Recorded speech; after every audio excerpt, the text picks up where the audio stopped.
Welcome to another splendid edition of Mizi the Legendary Dolo's Biology tutorial. In today's lesson, I will be teaching on the structure and function of a typical sperm cell. Before delving into our main topic, let me give you a synopsis of what a sperm cell is. Thanks for your patience. Sperm cells were first observed by a scientist called Anton van Leeuwenhoek. A sperm cell is the haploid cell, which is the male gamete or sex cell. For its function, the sperm cell joins the ovum to form a zygote during sexual reproduction. Sperm cells contribute half of the genetic information to the diploid offspring. In mammals, the sex of the offspring is determined by the sperm cell. A spermatozoon bearing a Y chromosome will lead to a male offspring. A spermatozoon bearing an X chromosome will lead to a female offspring. Unlike the sperm cell, the ovum always provides an X chromosome.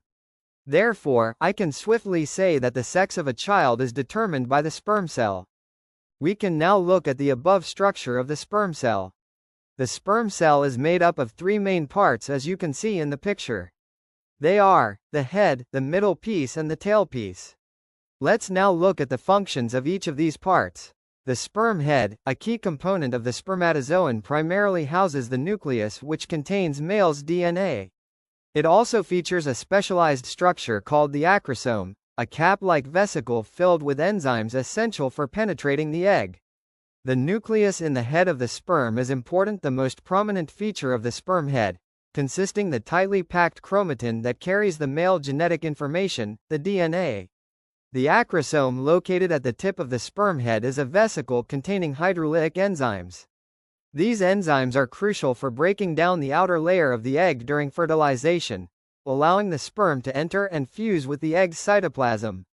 The sperm head also has a cytoplasm which surrounds the nucleus and acrosome, providing structural support and facilitating the acrosome reaction. Next is the sperm neck, also known as the connecting piece. It is a short constricted region connecting the sperm head to the middle piece. It contains the centrioles, the proximal and distal, which are crucial for forming the sperm's tail and spindle apparatus during fertilization. On the other hand, the midpiece of the sperm is the central section of the sperm cell situated between the head and the tail. It's characterized by a high concentration of mitochondria, which are crucial for generating the energy needed for sperm motility. The midpiece also contains axoneme, a core structure of microtubules and outer dense fibers which are involved in movement of the tail. Finally, let's look at the function of the tail.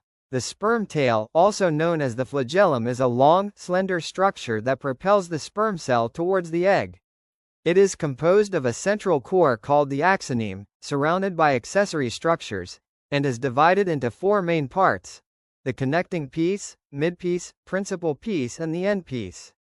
The axoneme contains microtubules arranged in a 9+2 pattern, which are responsible for the tail movement. Thanks for following. Please find me on YouTube as Mizi Dolo, or kindly click the above link to have access to my works. Stay blessed.